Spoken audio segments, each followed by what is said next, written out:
पास आई और मैं उसके साथ ऐसा बर्ताव कर रहा हूँ, शक कर रहा हूँ उस पर। उसने अपनी पत्नी से माफी मांगी। एक रात की बात है, गौतम गहरी नींद में था, तभी रश्मि बिस्तर से उठी और दूसरे कमरे में जाकर फोन पर बातें करने लगी।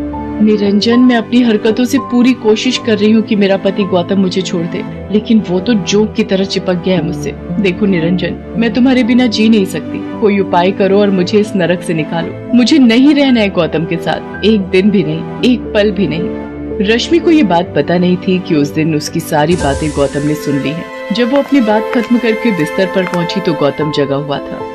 अरे, आप सोए नहीं हैं?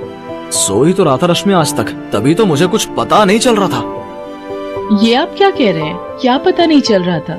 यही कि मैं तुमसे जोक की तरह चिपक गया हूँ, तुम यहाँ नर्क में रह रही हो। ये सब आप क्या कह रहे हैं? मेरी कुछ समझ में नहीं आ रहा है।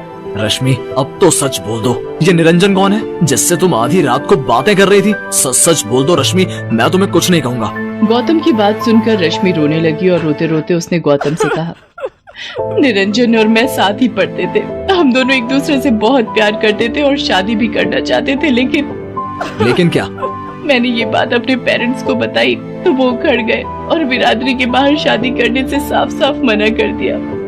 रश्मि और निरंजन के प्रेम के बारे में जानकर रश्मि को उसके माँ बाप ने घर में ही नजरबंद कर दिया और अपनी बिरादरी में लड़का देखने लगे। फिर जबरदस्ती उसकी शादी गौतम से करा दी गई। शादी के बाद सुहाग रात को मैंने तुमसे झूठ बोला था कि मैंने कोई मन्नत मांगी है। मैं चाहती थी कि तुम मुझसे दूर रहो, यही नहीं, मैं ये भी चाहती थी कि तुम मुझे घर से निकाल दो। इसलिए मैं दूध वाले धोबी और वॉचमैन के साथ वैसी हरकतें करने लगी। रश्मि, तुम्हें मुझसे पहले ही ये सच्चाई बता देनी चाहिए थी। मैं चाहती थी बताना, लेकिन तुम मुझे इतना प्यार करते हो कि मेरी हिम्मत नहीं हुई तुमसे कुछ कहने की। रश्मि, तुम बेफिक्र रहो, मैं निरंजन से तुम्हारी शादी कराऊंगा। रश्मि तो यही चाहती थी, लेकिन अगले दिन रश्मि के साथ एक ऐसा हादसा हुआ कि सब कुछ बदल गया। उस दिन रश्मि निरंजन